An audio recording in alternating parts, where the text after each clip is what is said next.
अब बिना रिचार्ज का बंद नहीं होगा सिम, 1 साल तक मिलेगी इनकमिंग कॉल फ्री, 12 महीने 13 रिचार्ज का खेल होगा खत्म, 30 दिन का पूरा मिलेगा वैलिडिटी। राघव चड्ढा ने मोदी सरकार को हिलाया, अब गरीबों को मिलेगा बिल्कुल सस्ता रिचार्ज। मेरी 3 स्पेसिफिक मांग है। पहली, प्रीपेड मोबाइल कनेक्शन में इनकमिंग कॉल और इनकमिंग एसएमएस कम से कम 1 साल तक कंटिन्यू रहे, चलता रहे from the date of the last recharge. Sir, जब प्रीपेड प्लान एक्सपायर होता है या मोबाइल रिचार्ज की वैलिडिटी खत्म होती है तो आपकी आवाज बंद कर दी जाती है। फोन मेरा, सिम कार्ड मेरा, नंबर मेरा, तो सर रिचार्ज खत्म होने के बाद आउटगोइंग कॉल बंद होना समझ आता है, लेकिन इनकमिंग कॉल बंद होना सरासर मनमानी है। लेकिन सबसे बड़ा सवाल, आखिर कब से बदलने वाला है मोबाइल रिचार्ज का नियम? आइए सब कुछ जानते हैं इस 2 मिनट की रिपोर्ट में। जी हाँ, आपको बता दें कि अगर आप भी हर महीने मोबाइल रिचार्ज कराते हैं, चाहे आपके पास में एयरटेल, जियो, वीआई या फिर बीएसएनएल का सिम क्यों ना हो, तो ये खबर आपके लिए बेहद जरूरी है, क्योंकि संसद भवन के अंदर आम आदमी पार्टी के नेता राघव चड्ढा ने मोबाइल रिचार्ज को लेकर एक बड़ा मुद्दा उठाया है। उन्होंने डायरेक्ट मोदी सरकार से सवाल किया है।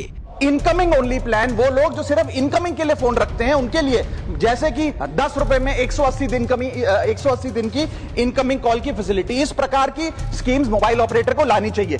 दूसरी समस्या जो प्रीपेड कस्टमर्स फेस करते हैं वो है टेलीकॉम ऑपरेटर का 28 दिन का मंथली रिचार्ज। साल में सर महीने 12 होते हैं, लेकिन 28 दिन की रिचार्ज के माध्यम से 13 टाइम्स रिचार्ज कराना पड़ता है। उन्होंने कहा कि देश के 140 करोड़ जनता पूरी तरह परेशान हो चुकी है। ये सभी टेलीकॉम कंपनियां ऐसी सिस्टम चला रही है जिससे लोगों को साल भर में एक अतिरिक्त रिचार्ज करना पड़ता है। यानी पहले मोबाइल रिचार्ज की वैलिडिटी पूरे 30 दिन की हुआ करती थी, यानी अगर आपने आज रिचार्ज कराया तो पूरा 1 महीना आपका प्लान चलता था, लेकिन अब ज्यादातर कंपनियों ने इसे 28 दिन का कर दिया है। पहली नजर में यह फर्क सिर्फ 2-3 दिन का ही लगता है, लेकिन जब इसे पूरे साल के हिसाब से देखें तो पूरे 1 महीने का लगभग आपको अलग से रिचार्ज करवाना पड़ता है। इसके लिए राघव चड्ढा ने संसद भवन में कहा कि ये सिस्टम आम लोगों की जेब पर अतिरिक्त बोझ डाल रहा है और इसे बहुत जल्द बंद करना चाहिए। उन्होंने सरकार से ये भी अपील किया कि मोबाइल कंपनियों को ऐसा प्लान लाने की कहा जाए ताकि जिससे लोगों को पूरा 30 दिन की वैलिडिटी मिले। इससे करोड़ों मोबाइल यूजर्स को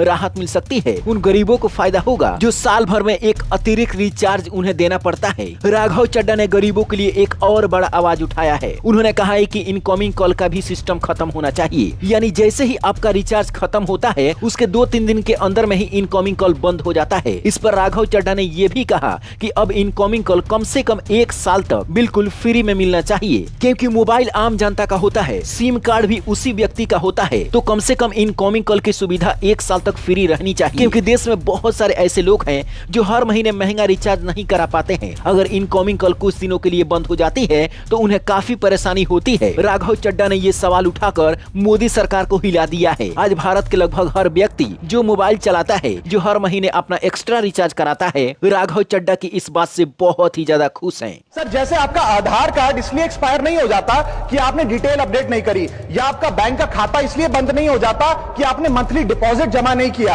या आपका वोटर आईडी इसलिए सस्पेंड नहीं हो जाता कि आप एक चुनाव में वोट डालना भूल गए। ठीक उसी तरह आपका मोबाइल नंबर इसलिए सस्पेंड और डीएक्टिवेट नहीं होना चाहिए कि आप एक रिचार्ज भूल गए। सर, मैं सदन में फ्री आउटगोइंग की मांग नहीं कर रहा, फ्री डेटा की मांग नहीं कर रहा, लेकिन इनकमिंग कॉल फैसिलिटी की गारंटी होनी चाहिए। और देश के युवा राघव चड्ढा के सपोर्ट में आ चुके हैं। काफी सारे लोगों का कहना है कि राघव चड्ढा ने जो पार्लियामेंट में मुद्दा उठाया है सभी को फायदा होगा, चाहे वह गरीब हो या फिर अमीर हो। इसके अलावा संसद में बोलते हुए राघव चड्ढा ने मोबाइल नंबर की सुरक्षा को लेकर भी एक अहम बात कही है। उन्होंने कहा कि कई बार किसी कारण से लोगों का मोबाइल नंबर बंद हो जाता है या सिम कार्ड खो जाता है और कुछ समय बाद वही नंबर किसी दूसरे व्यक्ति को दे दिया जाता है। उन्होंने सरकार से अपील किया कि ऐसा नियम बनाया जाए कि अगर किसी का मोबाइल नंबर बंद हो जाए तो कम से कम 3 साल तक वह नंबर किसी दूसरे के नाम पर जारी न किया जाए, क्योंकि आजकल मोबाइल नंबर बैंक, ओटीपी और कई जरूरी सेवाओं से जुड़ा होता है, इसलिए जल्दी किसी और को नंबर दे देने से सुरक्षा का खतरा बढ़ सकता है। हमारा मोबाइल नंबर आज हमारी डिजिटल पहचान बन चुका है। एसेंशियल कम्युनिकेशन जैसे कि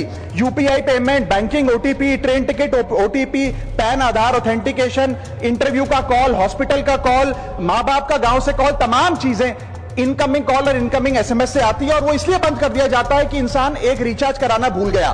सर इनकमिंग कॉल बंद करना is not stopping of a service, ये हमारे राइट टू कम्युनिकेशन को स्टॉप करने जैसा है। अब सबसे बड़ा सवाल यही है कि क्या सच में मोबाइल रिचार्ज के नियम बदलने वाले हैं? फिलहाल आपको बता दें कि अभी ऐसा कोई नया नियम लागू नहीं हुआ है, लेकिन संसद में ये मुद्दा जरूर उठाया गया है और जो भी पार्लियामेंट में आवाज उठाया जाता है, मुद्दा उठाया जाता है, सरकार उसे सुनती है। अगर आने वाले समय में मोदी सरकार इस पर अच्छे से विचार करती है और अगर सही फैसला लेती है और मोबाइल कंपनियों के लिए नया नियम बनता है, तो संभव है कि 28 दिन की जगह पर आपको 30 दिन की वैलिडिटी मिले और इनकमिंग कॉल भी आपको 1 साल तक बिल्कुल फ्री में मिल सकती है। राघव चड्ढा की ये मांग आपको कैसी लगी? क्या आप इसका समर्थन करते हैं? नीचे कमेंट बॉक्स में अपनी राय जरूर बताएं। इस वीडियो को अपने दोस्तों तक जरूर पहुंचाएं। Bureau report, black Bharat TV.